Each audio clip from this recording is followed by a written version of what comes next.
আসসালামু আলাইকুম রহমতুল্লাহ। এই মুহূর্তে আমি আছি ঢাকাতে।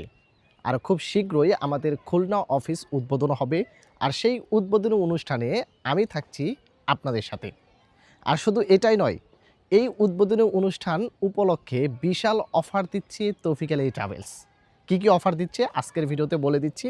আর এই অফারটা নিতে চাইলে অবশ্যই সেই উদ্বোধনী অনুষ্ঠানে আপনাদের অ্যাটেন্ড থাকতে হবে এবং এই উদ্বোধনী অনুষ্ঠানের পূর্বে আমাদের খুলনা অফিস থেকে যে কোনো একটি কাজ জমা দিতে হবে। কী কাজ জমা দিতে হবে সেটা আজকের ভিডিওতে বিস্তারিত বলতেছি এবং কবে উদ্বোধনী অনুষ্ঠান হবে খুব শীঘ্রই কিন্তু আপনাদের সামনে আমি ডেটটা ঘোষণা করব।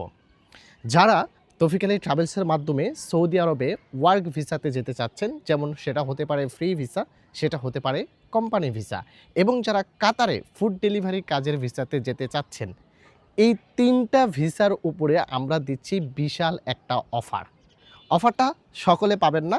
যারা উদ্বোধনী অনুষ্ঠানের পূর্বে আপনারা পাসপোর্ট জমা দিবেন, সেই পাসপোর্ট জমা দেওয়ার উপর ভিত্তি করে আমরা কিন্তু টোকেন দিব। সেই টোকেনের উপরে ভিত্তি করে আমরা একটা লটারি দিব এবং সেই লটারিতে যে উইনার হবে, যদি আপনি সৌদি আরবে ফ্রি ভিসাতে যেতে চান তাহলে 50% ডিসকাউন্টে সৌদি আরবে ফ্রি ভিসাতে যেতে পারবেন। যদি আপনি সৌদি আরবে ওয়ার্ক ভিসা অর্থাৎ কোম্পানি ভিসাতে যেতে চান, এক্ষেত্রেও কিন্তু আপনি 50% ডিসকাউন্টে কোম্পানি ভিসাতে যেতে পারবেন।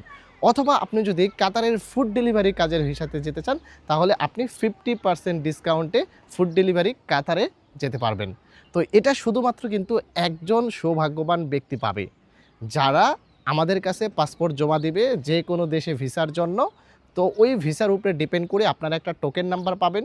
সেই টোকেন নাম্বারের উপর ভিত্তি করে কিন্তু লটারি দেওয়া হবে এবং সেই লটারিতে উইনার হবে কাতারে যারা ফুড ডেলিভারিতে যাবে তাদের মধ্যে একজন, এবং যারা সৌদি আরবে ওয়ার্ক ভিসাতে যাবে তাদের মধ্যে কিন্তু একজন। এছাড়াও যারা ছোটোখাটো কাজ আমাদের কাছ থেকে করে নেবেন এই খুলনা অফিসের মাধ্যমে, তারা কিন্তু বিগ একটা অফার রেটে সকল প্রকার কাজ করতে পারবেন। তো আর দেরি কোথায়, চলে আসুন পাসপোর্ট নিয়ে আমাদের খুলনা অফিসে এবং ভিডিও স্ক্রিনে আমরা অফিসের লোকেশন এবং মোবাইল নাম্বার দিয়ে দিব। ভালো থাকবেন, সুস্থ থাকবেন, দেখা হবে উদ্বোধন অনুষ্ঠানে। আসসালামু আলাইকুম।